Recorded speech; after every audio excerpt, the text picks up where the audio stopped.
सात समुद्र मई करूं और लेखनी सब वनराय। सब धरती कागज करूं तो गुरु गुण लखो न जाए। नीलांजन समाभासम रविपुत्रम यमाग्रजम छायामार्तन संभूतम तम नमामि शनिश्चरम्। ओम शं शनिश्चराय नमः। ओम शं शनिश्चराय नमः। नमो नारायण। सभी दर्शकों को दाती महाराज का प्रणाम। खूब आशीर्वाद, खूब प्यार, शनि भरा खूब आशीर्वाद। इन आंखों में देखो ना कितनी खुशी है आपके लिए। आप सोचा कभी? कुछ भी नहीं सोचता हूं, न रात देखा न दिन देखा, मात्र ऐसा कुछ करने की कोशिश करता हूं कि आप सब लोगों को खुशियां मिले। बस आपसे इतना कहता हूं कि कुछ भी हो जाए, जब तक आप मेरे साथ रहें, पलक नहीं झपके। और हरिओम तत्सत, जय शनिदेवा। कैरियर, कारोबार, परिवार, स्वास्थ्य, जीवन की कोई भी मुसीबत है, वो इन सारी झंझटों से आपको छुटकारा मिल जाएगा। बस ये 20 मिनट मेरे साथ रहो। हरिओम तत्सत, जय शनिदेवा। ओम शं शनिश्चराय नमः।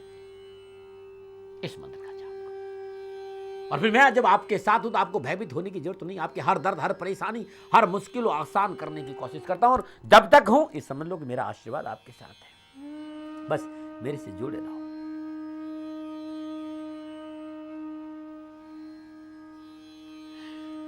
आज का दिन कैसे शुभ हो, आपके जीवन में खुशियां कैसे आए, सुख और समृद्धि कैसे बढ़े, ये बताऊंगा आज गुरुवाणी में। और आज गुरुवार है, और आज के दिन भगवान श्री हरि विष्णु को कैसे प्रसन्न किया जाए, कैसे कष्टों से मुक्ति मिले। आज का जीवन मंत्र, आज का अद्भुत देसी नुस्खा कि शारीरिक स्फूर्ति कैसे हो, साथ ही धन वर्ष से उपाय भी बताऊंगा।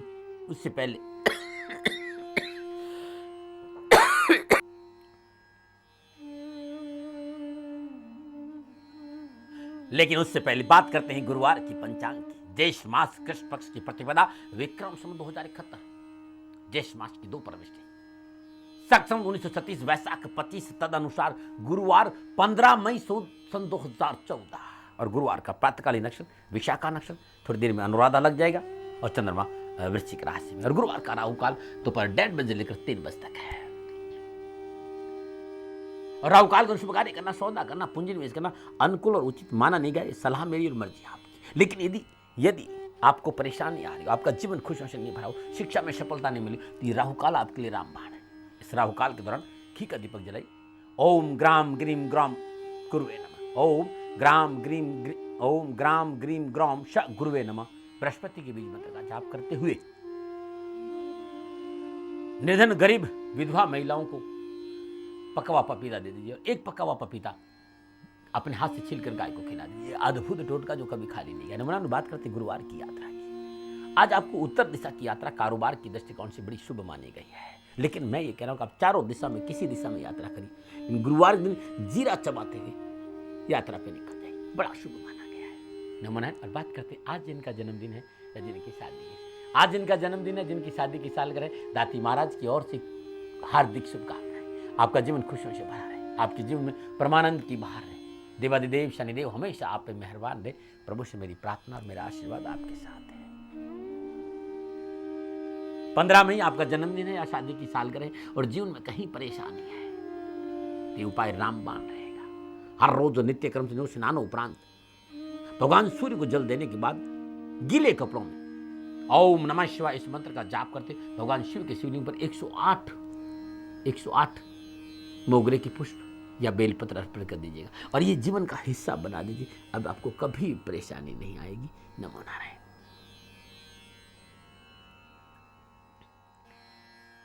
जीवन मंत्र की बात करने जा रहा हूं और कुछ लोगों ने कहा कि दाती महाराज हम आपके बड़े आभारी रहेंगे, थोड़ा सा ध्यान को, योग को छेड़े तो। देखिए ये विषय छेड़ने का नहीं, बोलने का नहीं है, ये अनुभूति का विषय है, ये परिचर्चाओं का विषय नहीं, क्योंकि अनुभूति मौन है। प्राणायाम की यदि बात करें ना तो जन्म और मृत्यु के बीच जीवन जो जन्म और मृत्यु के बीच में ये जीवन, ये सारा अस्तित्व परमात्मा का प्राणायाम है। परमात्मा प्राणायाम है और प्रलय प्रत्याहार है।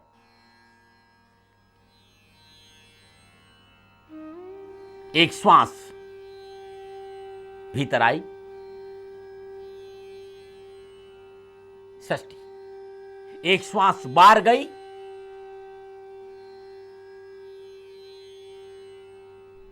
प्रलय प्रत्याहार। श्वास का भीतर जाना, श्वास का बाहर आना, आप ठीक से समझ जाओगे तो जीवन सहज दिखाई देगा। जन्म है प्राणायाम और मृत्यु है प्रत्याहार। जन्म में तुम फैलते हो और मृत्यु में तुम सिकुड़ जाते हो, वापस लौट जाते हो। तर्कों में मत उलझो, वितर्कों में मत उलझो। आओ जीवंत एहसास की बोध भूमि पर, वहां जहां जीवन रोल रहा है। जन्म और मृत्यु के किनारों के बीच में आओ। याद रहे,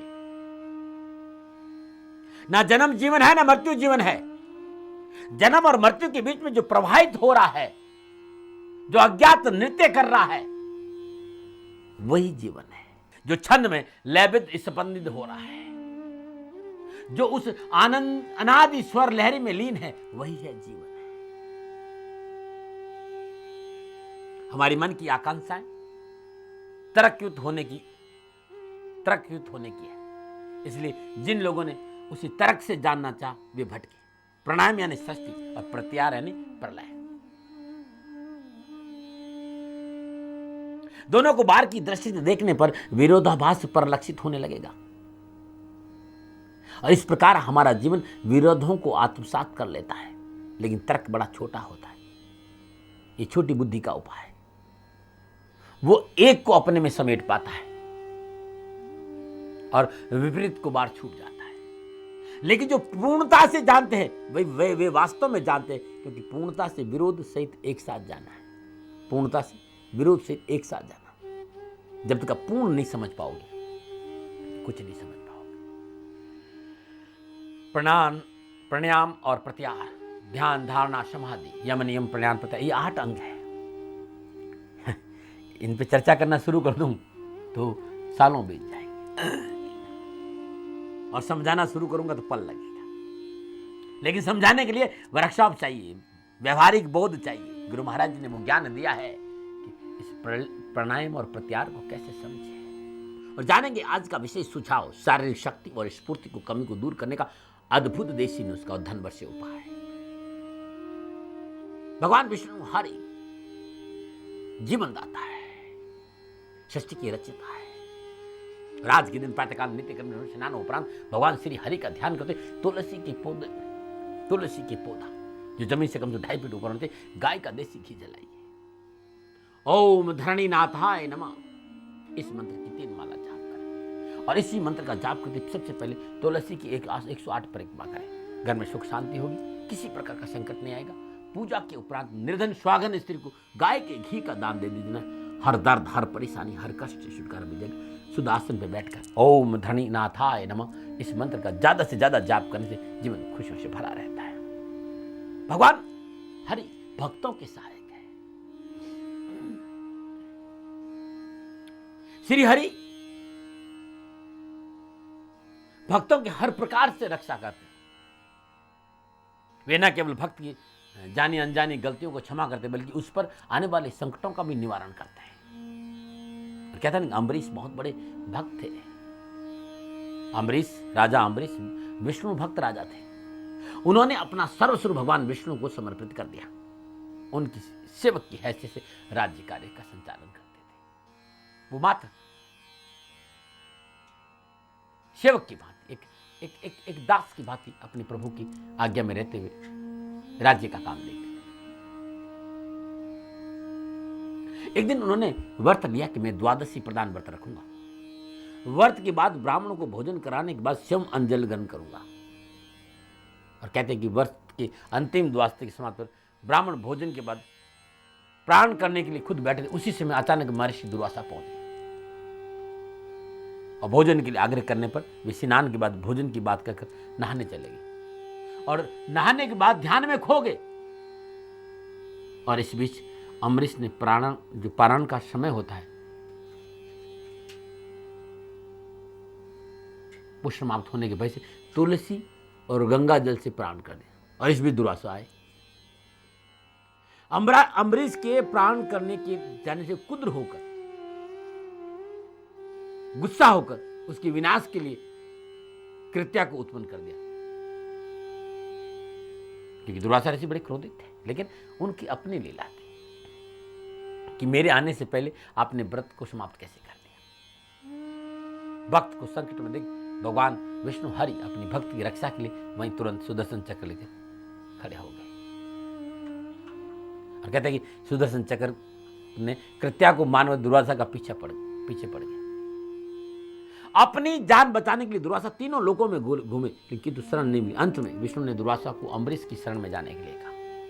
दुर्वासा अम्बरीश के पास पहुंचे, अपनी गलती के लिए क्षमा मांगी, तब जाकर जान बची। ये है भक्त वत्सल भगवान हरि विष्णु। कहते हैं इसलिए तो कहते मैं उन भक्तों का दास, भगत मेरी मुकुटमणि, और भक्त बेचे तो मैं बिक जाऊं, भक्त ने मोह से नारा, उदो भक्त सदा अति पारा। भक्त के अधीन भगवान होते हैं बच्चों, इस बात का ध्यान रखें। लेकिन भक्त की बात कर रहा हूं, व्यापारी की बात नहीं कर रहा हूं। वो भक्ति आपके भीतर आए, ये गुरुवाणी में कर क्या रहा हूं, यही तो कर रहा हूं कि अपने संसार का 24 घंटा आप काम करते, खाली 20 मिनट मुझे दे दीजिए। न जग त्यागो न हरि बोलो जिंदगानी में, इस जग में ऐसे लोग कमल रहता है पानी में। मैं आपके भीतर में भक्ति के बीज पैदा करने की कोशिश कर रहा हूं। नमो नारायण। बात करते हैं गुरुवार के सुझाव की। आज गुरुवार का दिन और कुछ लोगों ने कहा कि प्रयास करने के बाद भी कार्य में सफलता नहीं मिलती है। तो आपकी कोई राशि हो, कोई लग्न हो, 12 के 12 राशि के लोग आज के दिन नित्य कर्म में स्नान उपरांत पीपल के वृक्ष से 108 बार कच्चा पीला धागा लपेटे और पीपल के वृक्ष को कुमकुम और हल्दी से तिलक करें। बस करके देखें, संपूर्ण कष्ट और परेशानी को। और ये सारे छोटे छोटे टोटके, छोटे छोटे उपाय www.shanidham.in पे मिल जाएंगे। सब भरा हुआ है मेरा उपायों से, मेरा वेबसाइट श्री शनिधाम, शनि शत्रु नहीं मित्र है, ये मेरी फेसबुक पे, इस पे भी आपको बहुत कुछ मिलेगा।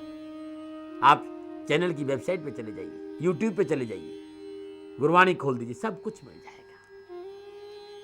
और मैंने बहुत साहित्य लिखा है, दाती उपासना की और कैसे, हाँ शनि उपासना की और कैसे,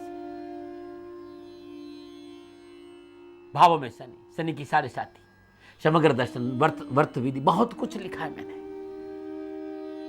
दाती उपाय खंड लिखे 12 अद्भुत देसी नुस्खे 12, ये सब आपको www.shanidham.in पे मिल जाएंगे मेरी वेब। या फिर जानकारी चाहते हो तो 9910692001 9414124600 पे ये सारी जानकारी आपको। ये इसलिए मुझे कोई दुकान है क्योंकि इतनी मेल आती है तो मैं करूं क्या। ये नंबर इसलिए बता रहा हूं कि आपको परेशानी नहीं हो। इन नंबरों पर संपर्क करके आप घर बैठे जन्म कुंडली मंगा सकते हैं, किताबें मंगा सकते हैं और अपनी समस्याओं का समाधान कर सकते हैं। नवनर और बात करते हैं अद्भुत देसी नुस्खा। यदि स्फूर्ति में कमी है, शारीरिक शक्ति कमी है, तो सरसों का तेल नियमित मालिश करने से शरीर में अतिरिक्त शक्ति और स्फूर्ति का संचार होता है। सारे शरीर में गर्मी बढ़ती, शरीर में कोमलता आ जाती। ये मालिश थकावट को दूर कर एकदम तरोताजा, सरसों के तेल से मालिश जरूर करना चाहिए। अद्भुत है। सेम के फली का नियमित सेवन करने से शारीरिक शक्ति को बढ़ाती है। साबुत सेम को उबालकर स्वादानुसार नमक मिलाकर, नींबू का रस मिलाकर खाने से शरीर में ऊर्जा का प्रभाव बढ़ा दो और आदमी की कमजोरी दूर और आदमी शरीर से मजबूत हो जाता है। ये अद्भुत नुस्खे हैं, अद्भुत नुस्खे। और सारे नुस्खे आपको www.shanidham.in या मेरी फेसबुक श्री शनिधाम, शनि चतुर्णी मित्र पे मिल जाएंगे। नमोनर। और बात करते हैं गुरुवार का धन वर्ष उपाय। कुछ लोगों ने कहा कि दाती महाराज कारोबार में बड़ी परेशानी आ रही है, कारोबार में बड़ी तकलीफ है। तो यदि आज आपको कारोबार में तकलीफ आ रही है, धन की प्राप्ति नहीं हो रही, तो अपने कारोबारी स्थल में, अपने दुकान में, अपने इष्ट देवता के सामने चंदन का धूप हर रोज जलाइए। और जो आपकी श्रद्धा है अपने इष्ट देवता के सामने भेंट जरूर रखें धन की। ऐसा हर रोज करें। महीने के अंत में इष्ट देवता पर चढ़ाए गए धन के किसी निर्धन व्यक्ति को दवा खरीदने में दान में दे दीजिए। बस ऐसा करके देखिएगा। ऐसा करने से आपकी जन्म की संपूर्ण पीड़ा और परेशानी से आपको छुटकारा मिल जाएगा। नमन। चलते हैं प्रभु के दर्शनों के लिए। नमन। नीलाञ्जन समाभासं रविपुत्रं यमाग्रजं छायामार्तण्डसम्भूतं तं नमामि शनैश्चरम्।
नमो नारायण। आप सभी लोगों ने प्रभु के दर्शन किए, आपका जीवन सदा खुशियों से भरा रहे, शनि भगवान आपकी रक्षा करे, प्रभु से मेरी यही प्रार्थना। गुरुवाणी में आज इतना ही। कल जब आऊँगा तो माता लक्ष्मी को कैसे प्रसन्न किया जाए वो विशेष मंत्र लेकर आऊँगा, जीवन मंत्र लेकर आऊँगा, सुझाव लेकर आऊँगा, देसी नुस्खे लेकर आऊँगा और धन वर्ष से उपाय भी लेकर आऊँगा। लेकिन आज इतना ही। नमो नारायण।